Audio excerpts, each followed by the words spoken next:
All right, Justin, first let's talk about this couple in Kentucky. It's bad enough that this woman who tested positive, Elizabeth Linscott, when she declined to sign this piece of paper for a valid reason, she wasn't trying to be obtuse, that they sent law enforcement to her home. But for her husband, he had not tested positive, nor did he have any symptoms. And yet they put him under house arrest, put him in an ankle monitor, I suppose because he had had close proximity to his wife. How, Justin, is this legal or justifiable? I don't know how it could possibly be legal. I just don't understand it at all. And the other thing about it too is that there's this myth on the left. There's this myth amongst leftist governments that the problem here is that there are all these people that are testing positive for COVID-19 and then running out into the world and infecting other people. They know they're just being wildly reckless and irresponsible. That is not what's happening. The vast majority of people who are infecting other people don't know they have COVID-19. And what this does in a very bizarre way is punish the people who actually got tested, who took the initiative to go and get tested. Now they're being punished and treated like criminals because they won't sign a piece of paper that is way over the top and overbearing.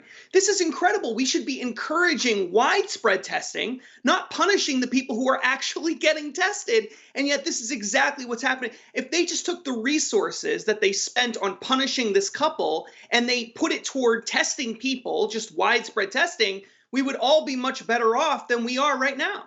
And I mean, the most astounding part of this to me is that people like you and I, Justin, we warned at the beginning what would happen if we implemented contact tracing, that these contact tracers would have this arbitrary power to force you, if you happen to come in passing contact with someone who later tested positive for COVID-19, to quarantine in your own home.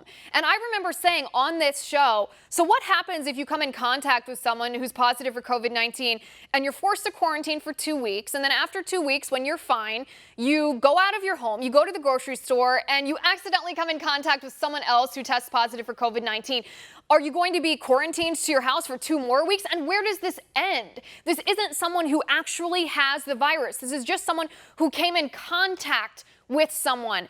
And the reaction from the left when I made that point was, of course, they mocked me. They scoffed. They said that would never happen. This isn't going to impact people who haven't tested positive for COVID-19. This is only people who are actively contagious. Well, look at this story now. This man cannot go more than 200 feet from his home without an ankle monitor, the type we put on sex offenders, beeping and notifying law enforcement. If this is not tyranny, I don't know what it is.